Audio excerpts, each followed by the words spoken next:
Saya ingin mulai membahas bukunya Profesor Jimli ini, Pokok-pokok Hukum Tata Negara Indonesia Pasca Reformasi. Nah, ini ada beberapa kata pengantar ya, yang ditulis oleh Profesor Satya Arnanto, ya, kemudian juga Profesor Ismail Suni, dan pengantar dari penulis sendiri. Jadi kalau melihat pengantar itu Profesor Satya ini penting sekali.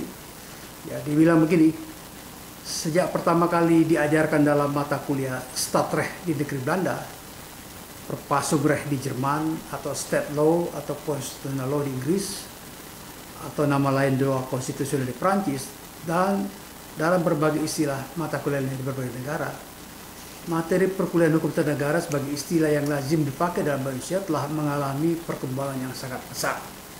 Ya, walaupun teori-teori ketatanegaraan yang dikatakan mengalami perkembangan di berbagai negara tersebut mungkin merupakan evolusi dari teori-teori sebelumnya, namun proses perkembangan yang pesat sejalan dengan terjadinya proses transisi di berbagai bidang politik, ekonomi, hukum, dan sebagainya menjadikan teori-teori ketatanegaraan tersebut sebagai suatu teori baru yang perlu dipahami dalam kaitannya dengan hubungan negara dengan warga negara lainnya atau negara dengan negara lain. Sebagai contoh, teori ketatanegaraan yang terkait dengan masalah kewarganegaraan yang pada era modern lazim dikenal dengan istilah civic education sebenarnya juga telah disinggung-singgung oleh Ubu Perpanca. Ubu Perpanca adalah seorang ilmuwan Nusantara saat itu yang saat menulis bukunya Kitab Negara Kertagama. Ini penting ini. Jadi Kitab Negara Kertagama adalah buku berisikan kisah-kisah pembangunan negara pada zaman Keraton Majapahit. Di dalamnya di antara lain diuraikan mengenai keagungan Prabu Hayam Wuruk khususnya dan keagungan negara Majapahit pada umumnya. Di samping itu diuraikan pula mengenai raja-raja leluhurnya. Oleh karena kerajaan Majapahit dianggap sebagai kelanjutan kerajaan Singasari yang ada tahun 1212 sampai 1292. Maka kitab ini juga membahas mengenai raja-raja Singasari.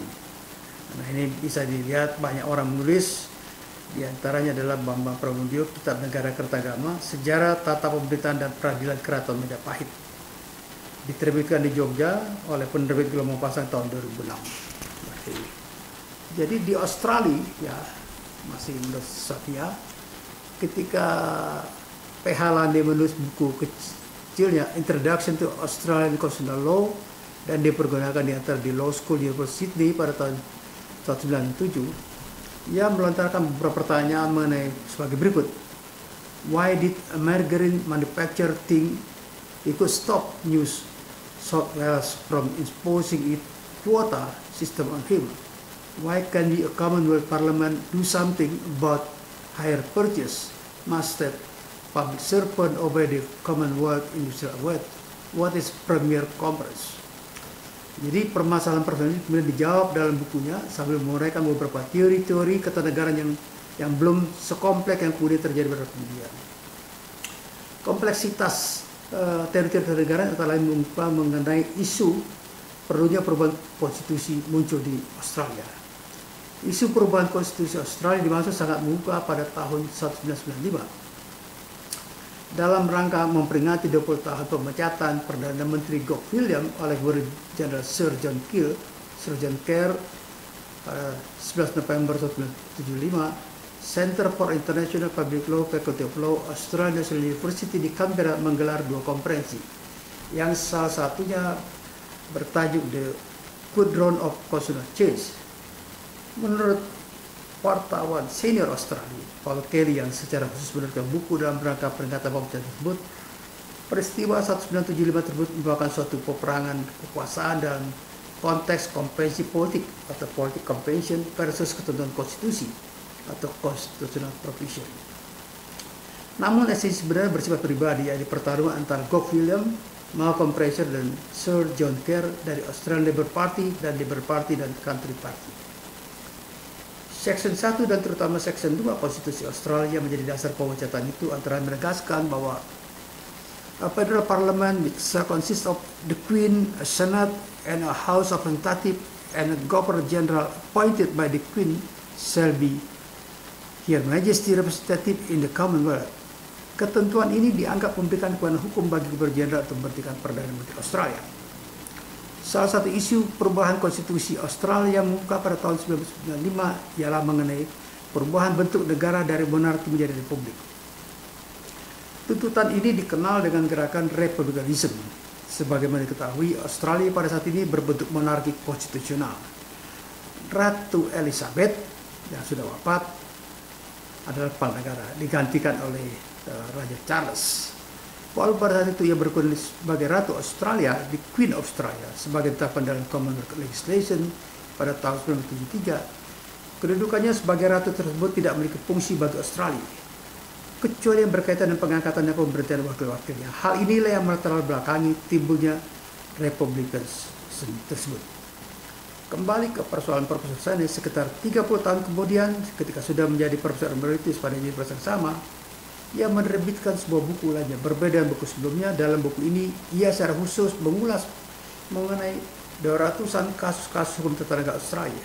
Dalam pengantar buku ini, ia justru mengutip rangkaian kata dari Benjamin Hoadley, Bishop Bangor, yang disampaikan sebelum George I pada tahun 1717 tadi berikut. Whoever had an absolute authority to interpret any written or spoken law, it is who is truly the lawgiver to all intents and purpose, and not the person who first wrote or spoken. Ya, ada perkembangan lain di Amerika Serikat. Perkembangan hukum tata negara dapat diketahui di pesat dari Australia.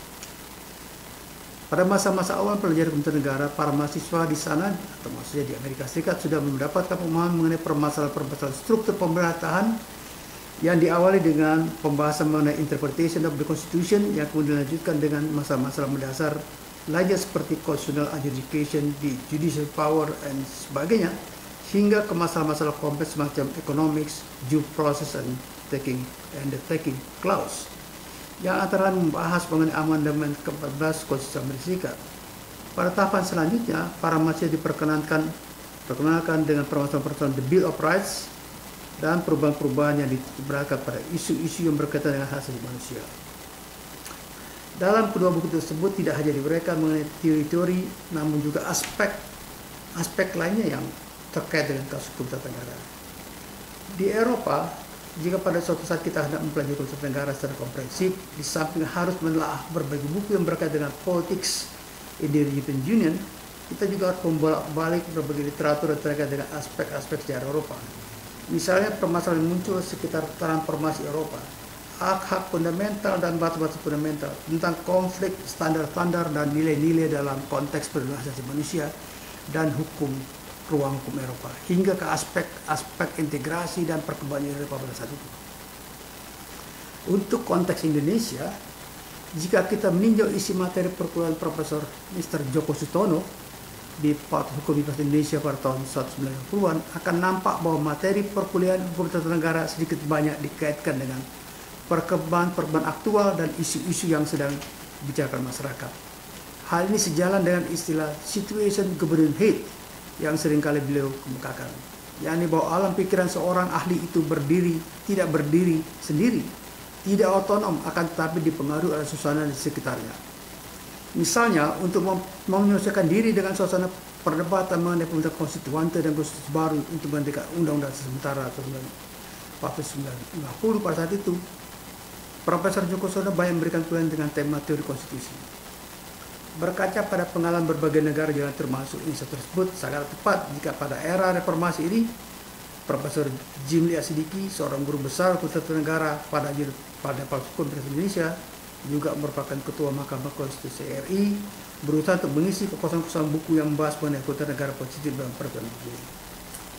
Buku ini merupakan suatu buku yang ditunggu-tunggu untuk memberikan update mengenai perkembangan konstitusi dan konstitusionalisme Indonesia dalam era pasca reformasi. Demikian kata pengantar dari Profesor Satya Arinanto untuk buku Pokok-pokok Hukum Tata Negara Indonesia pasca reformasi yang ditulis oleh Profesor Jim Lee di tengah kesibukannya sebagai Ketua Mahkamah Konstitusi pada tahun 2007.